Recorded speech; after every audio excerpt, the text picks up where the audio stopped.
எல்லாருக்கும் வணக்கம். என் பேர் சேஷா.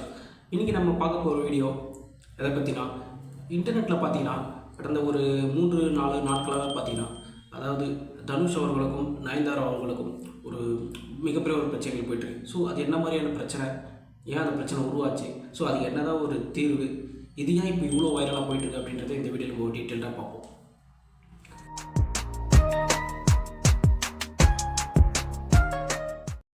ஸோ முதல்ல என்னன்னு பார்த்தீங்கன்னா, அதாவது வந்து நயன்தாரா அவங்க பார்த்தீங்கன்னா ஒரு இந்த பேக்ரவுண்டும் இல்லாமல் சினிமாவில் வந்து கொஞ்சம் கொஞ்சமாக முன்னேறி இன்றைக்கி ஒரு மிகப்பெரிய உச்சத்தில் இருக்கக்கூடிய ஒரு நடிகையாக வளர்ந்துருக்காங்க. ஸோ அவங்களோட லைஃப்பில் எல்லார் லைஃப்லையும் பார்த்தீங்கன்னா கல்யாணம் அப்படின்ட்டு ஒரு முக்கியமான ஒரு விஷயம்னு சொல்லலாம், ஒரு நிகழ்வுன்னு சொல்லலாம்.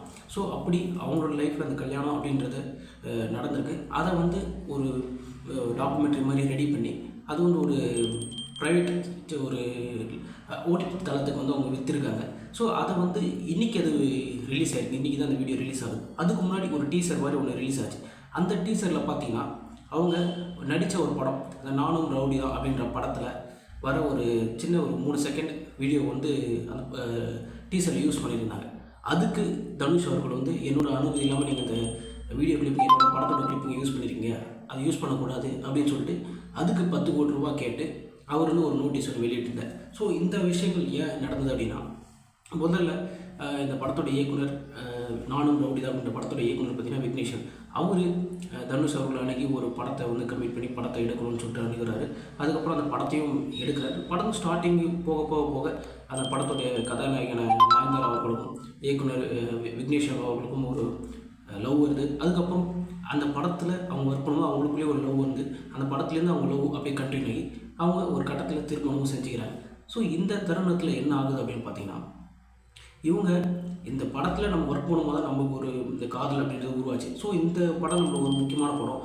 அந்த படத்தில் நம்ம படியாட்டமாக நம்மளுக்கு இருந்த சில அந்த பிடிஎஸ் வீடியோஸ், அப்புறம் நீங்கள் அந்த இயக்குனர் வந்து ஹீரோயின் வந்து அந்த டைலாக் சொல்லி தரும்போது இருந்த அந்த வீடியோஸ், இந்த மாதிரி கிளிப்பிங்ஸ்லாம் நம்ம எடுத்து யூஸ் பண்ணி போடும்போது அது இன்னும் கொஞ்சம் ஆடியன்ஸ் பார்க்குறவங்களுக்கு ஒரு நல்ல ஒரு திருப்திகரமாக இருக்கும்னு சொல்லிட்டு அவங்க ஃபீல் பண்ணியிருக்காங்க.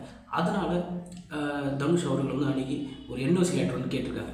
அவர் என்ன நினச்சாரோ இல்லை அவருக்கு அதில் உடன்பாடு இருக்கோ இல்லையா என்னன்னு தெரியல. அவர் வந்து என்னால் தர முடியாது அப்படின்னு சொல்லி மறுத்துட்டார். ஸோ என்ன இருந்தாலும் அது அவருடைய தனிப்பட்ட ஒரு உரிமை, ஏன்னா அவரோட படம் தான். இப்போது உதாரணத்துக்கு பார்த்தீங்கன்னா ஒருத்தர் இன்ஜினியர் வந்து ஒரு வீடு கட்டுறாரு, கட்டி முடிச்சுட்டு போயிட்டு பிறகு அந்த வீடு நல்லா இருக்குன்னு சொல்லிட்டு அதுக்கு அந்த வீடை பார்த்துட்டு ஒரு 10 பேர் வந்து ஒரு வீடு கட்டுறதுக்கு வாய்ப்பு கொடுக்குறாங்க. அப்போ ஒரு வீடு கட்டி முடிச்சிட்ட பிறகு முதல்ல கட்டின வீடு, இந்த வீடு தான் நம்மளுக்கு வந்து கட்டின பிறகு இந்த 10 வீடு நம்மளுக்கு வாய்ப்பு வந்தது. ஸோ இந்த வீட்டில் நம்ம போனால் அந்த வீட்டு ஓனர் பார்க்கலாம், போயிட்டு கொஞ்ச நாள் உட்காந்துட்டு வரலாம். அதை விட்டுட்டு நான் அந்த வீட்டில் தான் இருப்பேன், பாதி வீட்டில் தான் இருப்பேன் அப்படின்னு சொல்கிறது எந்த விதத்துலையும் ஒரு நியாயம் கிடையாது. ஸோ அந்த மாதிரி தான் இவங்க இந்த படத்து மூலிமா எங்களுக்கு ஒரு நல்லது நடத்துக்கு இந்த படத்தோடைய கிளிப்பிங்ஸ் அவங்க யூஸ் பண்ண போகிறோம்னு சொன்னது தவறு கிடையாது. அது கொடுக்குறதும் கொடுக்காமல் இருக்கிறதும் அவருடைய தனிப்பட்ட விருப்பம். அவர் வந்து முதல்ல வந்து என்னால் தர முடியாது சொல்லிட்டு மறுத்துட்டு இருக்காரு.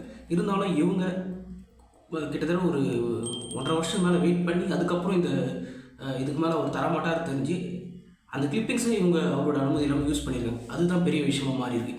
அதை யூஸ் பண்ணி அந்த டீசரில் வந்து அந்த கிளிப்பிங்ஸை வந்து பயன்படுத்திருக்காங்க. இதை பார்த்து அவர் வந்து அது வந்து 3 செகண்ட் கிளிப்பிங்ஸ், அந்த கிளிப்பிங்ஸுக்காக ஒரு 10 கோடி ரூபாய் எங்களுக்கு நஷ்டம் தரணும் அப்படின்னு சொல்லிட்டு இவர் வந்து ஒரு நோட்டீஸ் ஒன்று விட்டுருக்காரு.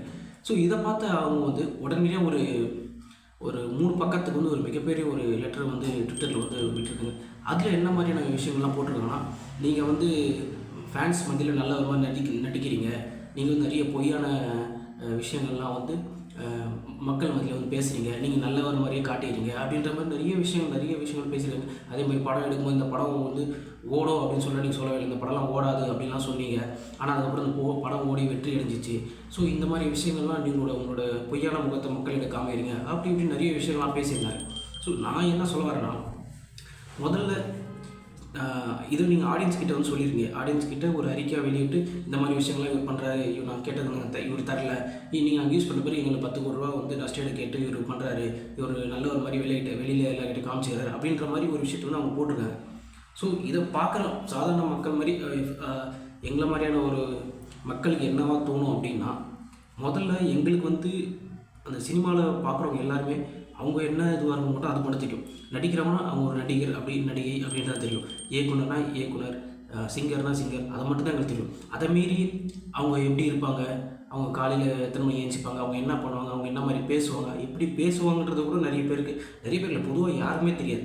இப்போது ரஜினிகாந்த் இப்போ சூப்பர் ஸ்டார் அவர் எடுத்துனா கூட அவர் வந்து சினிமாவில் என்ன மாதிரி இருப்பார் மட்டும் தான் நமக்கு தெரியும். சினிமா வந்து வீட்டில் எப்படி சாதாரணமாக இருப்பார் அப்படின்றது நமக்கு தெரியாது.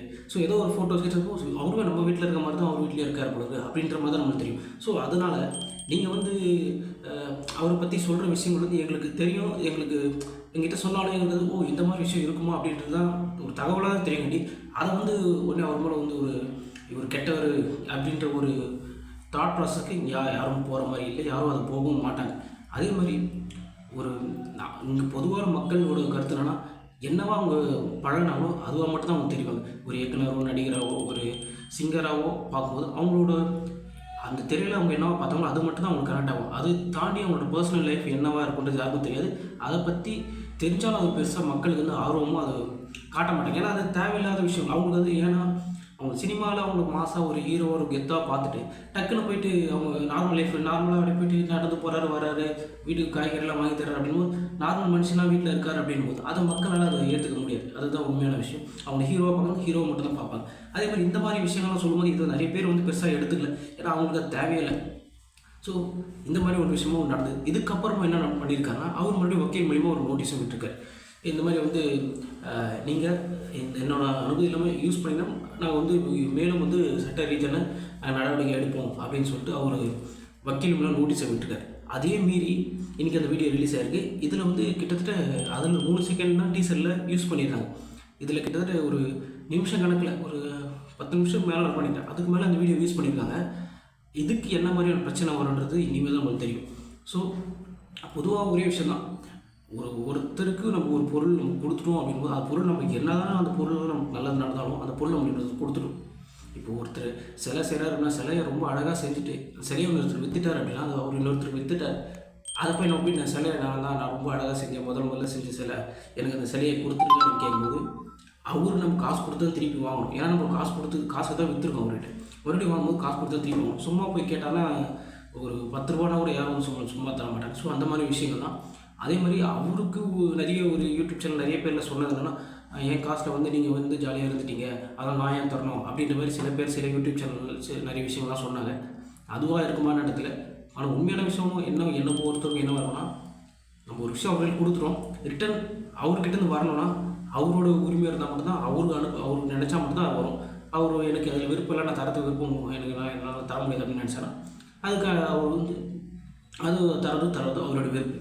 ஸோ இதுதான் இந்த விஷயம். இன்றைக்கி அந்த வீடியோ ரிலீஸ் ஆகிருக்கு. இதில் நிறைய ஃபுட்டேஜஸ் யூஸ் பண்ணியிருக்காங்க. இதுக்கு மேலே என்ன மாதிரியான ஒரு நடவடிக்கை அவர் எடுப்பாருன்றதை நம்ம வெயிட் பண்ணி தான் பார்க்கணும். நன்றி, வணக்கம்.